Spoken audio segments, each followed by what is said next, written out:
Latest cinema జై Lavakusa teaser leak అయింది. ఇందులో ఎన్టీఆర్ విలన్ పాత్ర ఎలా ఉండబోతోందో శాంపిల్ కి చూపించారు. ఇంతకు ముందు ఎప్పుడు చూడని నటనని జై లవకుశ సినిమాలో ఎన్టీఆర్ చూపించాడని చెప్పడానికి ఈ టీజరే ఉదాహరణ.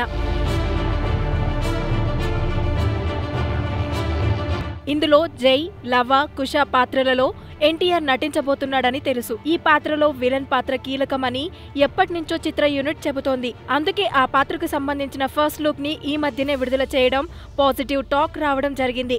ఇప్పుడు విలన్ పాత్రతో టీజర్ ను రిలీజ్ చేయబోతున్నారని లీక్ అయిన వీడియో చెప్పకనే చెప్పేసింది. ఇందులో ఎన్టీఆర్ విలనిజం అదరహో అదరహ అంటున్నారు ఫ్యాన్స్. సినీ విమర్శకుల సైతం జూనియర్ నటనకి ఫిదా అయిపోయారు.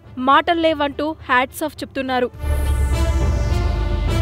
జూలై మొదటి వారంలో టీజర్ రిలీజ్ చేస్తామని ప్రకటించిన కొద్ది రోజులకే సోషల్ మీడియాలో లీక్ అవ్వడం చిత్ర యూనిట్ ని కలవరపెట్టింది.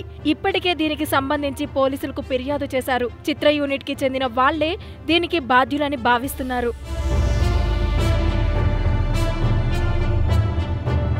హాయ్ వ్యూయర్స్, అలరించే మరిన్ని వీడియోల కోసం సబ్స్క్రైబ్ చేయండి. అలాగే బెల్ ఐకాన్ ని కూడా ప్రెస్ చేయండి. మరి